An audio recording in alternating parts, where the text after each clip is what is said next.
ये है वो बसें जो आज से 15 साल पहले शहरी हुकूमत कराची ने खरीदी थी।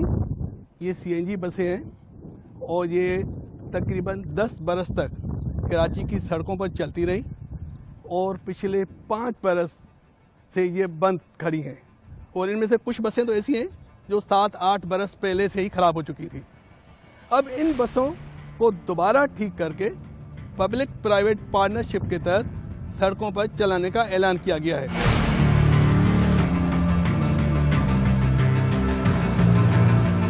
ये बसों को ईंटों पे खड़ा किया गया है। ये दरवाज़ों का हाल है।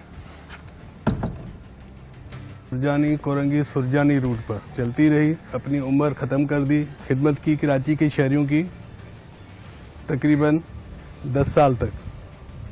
अब ये ख़त्म हो गई। अब इस गड़े मुर्दे में दोबारा जान डाली जाएगी ताकि ये दोबारा इस शहर के शहरियों की खिदमत कर सके।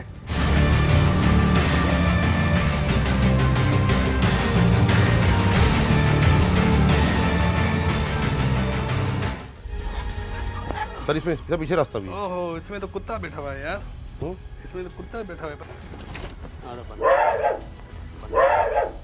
मुल्क को सबसे ज्यादा टैक्स देने वाले और पूरे मुल्क को पालने वाले कराची के शहरियों के लिए हुकूमत के पास ये बसें जाके बची हैं। हम इंशाल्लाह 90 डेज में कराची की बसेस हम लेके आके स्टार्ट करके आपको दिखाएंगे। जुलाई के एंड तक इंशाल्लाह हजारों बसें कराची शहर में नजर आएंगी। बसेस का 630 या 20 के करीब जो बसेस हैं वो 1.5 या 2 माह में इंशाल्लाह रोड पे होंगी।